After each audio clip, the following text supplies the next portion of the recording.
नाही, आता परिषदा आंदोलन तर होत राहील. आता लोकसभेची निवडणूक आहे आणि लोकसभेची निवडणूक असल्यामुळे आम्ही मराठवाड्यात ही परिषद झाल्याच्या नंतर एक दिवस मराठवाड्यात जाऊन येणार आहे. आता जालन्याला सुद्धा आपली एक परिषद होणार आणि जालन्याला परिषद होऊन त्या परिषदेचाही ठराव करायचे. सोलापूरला सुद्धा आपल्याला सोलापूरच्या लोकसभेत सुद्धा आपला उमेदवार येता आला पाहिजे संविधानवादी विचाराचा, त्या दृष्टीनं प्रयत्न करायचा आहे. आणि त्याचप्रमाणे लातूर, हिंगोली, लातूरला पण संविधानवादी पक्ष जिंकणार आहे. आणि सर्वत्र मला असं वाटतं बीड वगळता सारीकडं महाविकास आघाडी आणि जे धर्मनिरपेक्ष पक्ष आहेत त्यांची लाट निर्माण झाली. अशी परिषद 2019 घेतली होती विधानसभेच्या महसूल प्रबोधिनीमध्ये, त्याचा किती प्रभाव तुम्हाला जाणवला? कशाचा?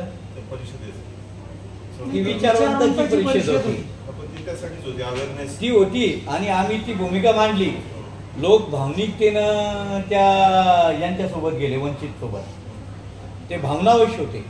आता जो संविधानवादी वर्ग आहे त्याला कळालं की खरं कोण खोटं कोण, म्हणजे जी कोणाची टीम आहे किंवा यांना कोण उभं केलेलं आहे हे सर्व कळालेलं आहे.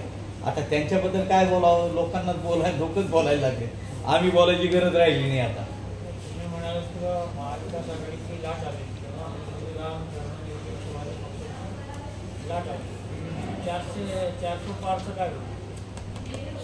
मला वाटतं 400 पार नाही तर 400 की हार आहे.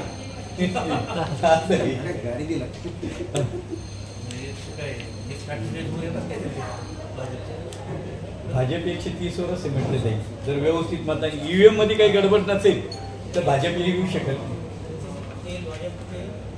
130च्या आतच येईल.